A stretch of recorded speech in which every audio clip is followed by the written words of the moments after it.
Yo, mic check, 1, 2. 1, 2, 1, 2, 1, 2.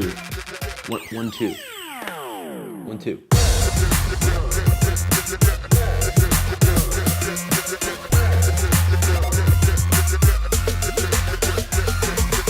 What's up everybody, Anthony Saratelli here of Jersey Filmmaker, and I've yet to talk much about audio on my channel, so I want to start simple and go over the gear I own, what I like, dislike about it, and what I might use each piece for. Here's what I have. As far as mics, I have a Rode video mic, 2 Sennheiser wireless lav systems, a Rode NTG3 shotgun mic, an Audi SGM shotgun mic, a Rode Smart Lav Plus, and an Audi Technica AT2035 studio mic. And for recorders, I have the Zoom H4n and the Zoom F8 field recorder. So starting with the Rode video mic, I try to avoid using this when possible because it's pretty much just grabbing the same sound that the scratch audio is grabbing on the camera, but a little bit more directional. So it does eliminate some ambient sound, but it's still getting the same quality of sound that the scratch mic is getting. Not great, but definitely usable for ambient undertones and vlogging situations. The Rode NTG3 is my go-to shotgun mic. I use this thing whenever possible. The only catch is that it requires phantom power. So I can't use it with the Sennheiser wireless system or with the Zoom H4n,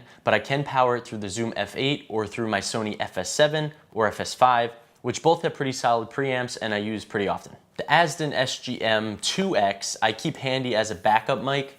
I got this pretty early in my career, so I went for something cheaper. The sound quality is not great, but it's not horrible either. I need to get something like the Rode NTG4, which can compete with the sound of the NTG3, but can be battery powered instead of needing to find that phantom power. I'm always using my Sennheiser wireless lavs. I have one on right now. The sound quality is great. I rarely get any RF interference or anything like that, especially at closer ranges like interview situations.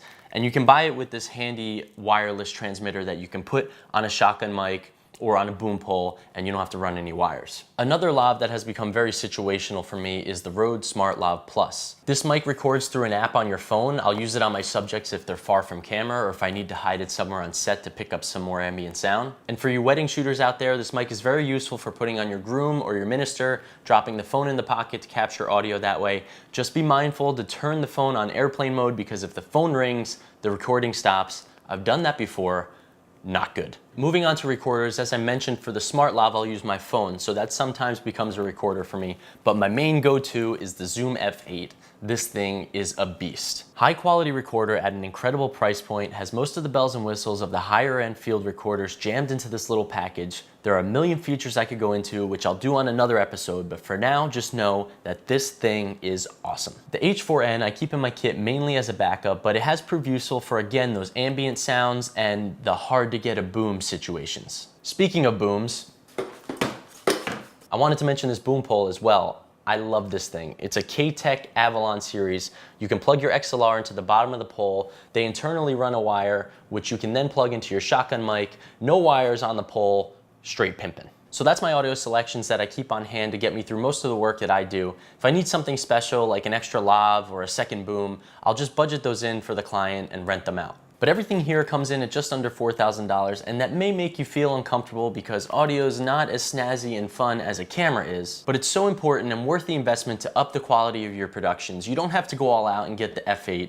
There are portable Zoom recorders that can probably cut that investment in half, but trust me, it's worth it to at least capture good audio. Knowing what to do with it in post, however, is a whole nother thing, and definitely not my expertise, but I hope to dive into it at some point on this channel for sure. So that's all I got for today. If you like this episode, please click the like button, subscribe and hit that little bell if you want to get alerted for every video that comes out on this channel. As always, feel free to comment below or contact me on any of my social medias at Jersey Filmmaker, and I'll see you next time.